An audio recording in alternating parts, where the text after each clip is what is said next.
A internet, sem sombra de dúvidas, pode ser um lugar cheio de preconceitos, como ela é, e também cheio de discursos de ódio e muitas outras coisas. E sinceramente eu não tô aqui para buscar uma solução para ela e eu nem sei se realmente tem. Entretanto, a internet algumas vezes pode acabar se tornando um lugar e uma nova oportunidade para algumas pessoas, e ao mesmo tempo se mantendo um pouco caótica. Estamos fazendo são inevitáveis. Isso. Internet. A síndrome de Tourette é algo que vem ganhando muita visibilidade e atenção graças a alguns criadores de conteúdo. E para falar sobre isso, eu vou focar em alguns deles, no caso, duas pessoas. Sweet Anitta e Dileira. E eu sei que tem alguns outros criadores de conteúdo, como o canal Psyll e alguns outros de outros países. Entretanto, vou focar nesses dois para falar sobre eles e também para não manter o vídeo tão longo assim. O que é a síndrome de Tourette? A síndrome de Tourette, né, são neurotransmissores, né, no cérebro que enviam impulso nervoso a mais pro corpo. Então eles enviam mais impulso pro corpo, que é onde tem os tiques motores, né, que você fica coisando, até dormindo, que o Monark perguntou pra mim se eu tinha tique. Às vezes eu acordo chutando a parede, eu já acordei com a mesa do computador virada que eu dormi do lado, minha mulher já acordou com a canela tudo inchada. Caralho.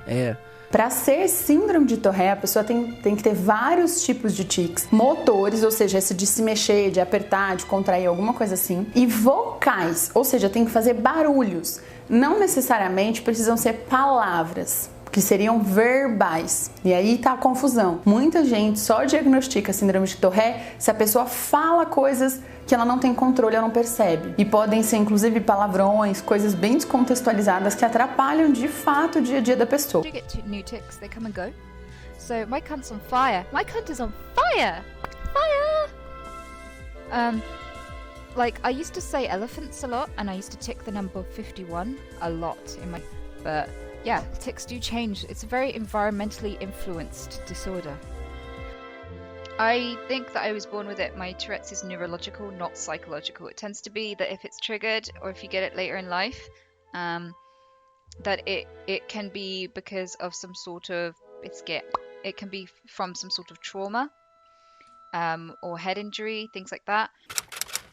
E graças a essas pessoas, a esses criadores de conteúdo, conforme mais visibilidade, mais conhecemos sobre a doença. E tanto até que na minha cidade havia uma pessoa, um colega meu de escola, do qual tinha alguns tiques e realmente era algo, não era um simples tique, era algo realmente que dava para ver que era fora do padrão, sabe? E provavelmente essa pessoa tem essa síndrome. Entretanto, eu nunca soube realmente se ele tinha ou não, mas na época eu nem sabia que isso existia. Então não tinha nem como eu saber o que era aquilo. Isso acaba de certa maneira sendo um entretenimento, entre aspas, para as pessoas, porque isso acaba gerando risadas e momentos bem únicos, além, é claro, de mostrar as pessoas em momentos assim, diferentes. Por exemplo, mostrar a Sweet Anitta jogando um Among Us e tendo que lidar com as situações e tendo que tentar mentir, sabe? E isso de certa maneira humaniza essa doença e ao mesmo tempo torna ela, de certa maneira, normal, sabe, aos olhos das pessoas e faz com que não seja algo tão mal visto assim, como ainda é por certa parte do público. Mas, entretanto, nem tudo são flores e muitas das vezes as pessoas que sofrem com isso podem acabar tendo muitos problemas na vida. Eu comecei lá, 6 anos. Eu comecei a síndrome de Tourette com 6 anos. Aí meu pai se separou da minha mãe aos 8 anos. Aí começou, também envolveu a síndrome de Tourette, síndrome do pânico, tudo nessa mesma hora, que foi quando eu comecei, que eu também não saía jamais do colo da minha mãe, né?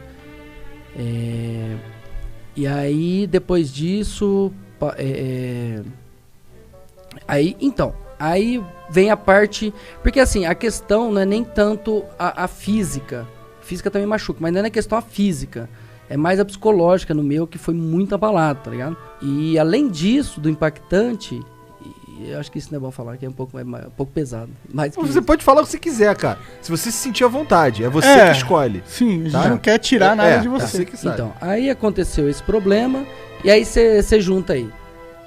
Aí separado, problema já psicológico, quadro um pouco, né, de Tourette, blá blá blá, tique e tal. Tu já era um cara fragilizado psicologicamente Já. e tal. Cara, pra você ter ideia, além de eu não sair do colo da minha mãe por um bom tempo, depois que aconteceu esse fato, porque assim, a pessoa que ela sofre desse tipo de coisa, ela se sente, além de impotente, ela não gosta de falar porque assim, machuca dentro dela, então tipo assim, fica uma coisa, você fica com medo, sabe? Você sente nojo, repulsa por aquilo, sabe? Okay, note for you.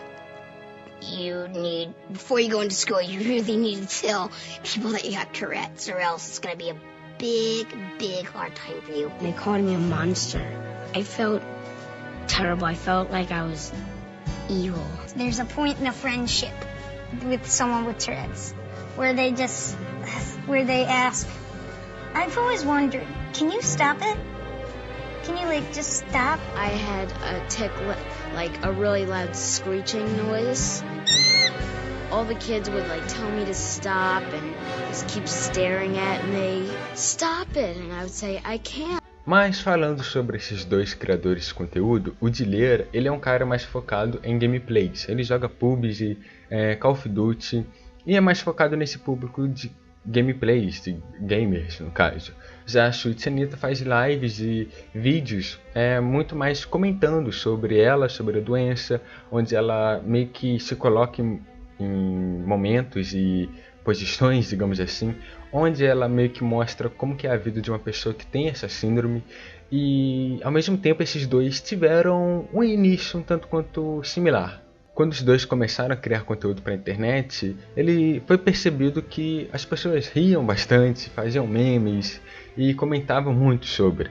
E de certa maneira os dois tinham a mesma opinião sobre isso, de que isso não é um problema. Na verdade, isso de certa maneira ajuda e humaniza a situação, fazendo com que seja mais natural para eles criar conteúdo e ao mesmo tempo não ter que segurar o tique, o que pode ser muito doloroso às vezes para eles.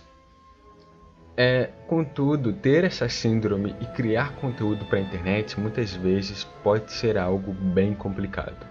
Because they're too dumb to know what Tourette's syndrome is. A Twitch streamer with Tourette's recently said the N-word on stream, and the fallout wasn't pretty. This is just mind-boggling. I can't believe that this is the point that we're at with the woke.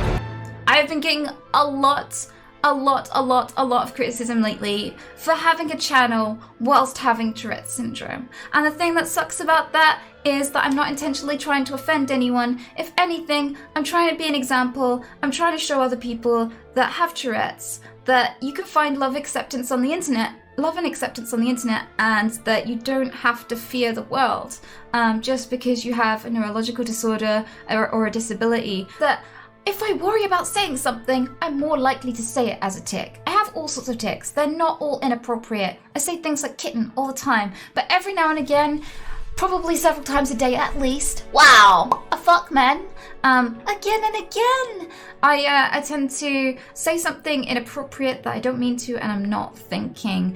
E por mais que essas pessoas tenham um público que abraça muito eles, de certa maneira, ao mesmo tempo, isso atrai pessoas com opiniões diferentes e com um certo hater, que não só das plataformas onde eles criam conteúdo, que é mais a Twitch, mas também de outras plataformas, e ao mesmo tempo traz algumas pessoas que trazem um comportamento um pouco nocivo, do qual elas acham que tem tanta notoriedade para falar sobre o assunto, que acabam falando certas coisas inapropriadas. Mas, de certa maneira, isso acaba sendo a internet, e nada de bom vem sem algum custo. Mas, ao mesmo tempo, vale a pena olhar para o lado positivo de tudo isso, onde essas pessoas conseguem criar conteúdo e trabalhar, mesmo tendo esse problema, do qual, de certa maneira, muitas vezes, sem dúvida, elas acabam sofrendo para encontrar um meio de trabalho, ou até mesmo viver de certa maneira. E graças a esses criadores de conteúdo e a internet em si, a divulgação, conhecemos mais sobre essa doença, sobre essa síndrome, e em como lidar com isso. E algumas vezes a internet pode trazer coisas positivas, porque no final das contas esse é um dos segredos da internet e tudo mais.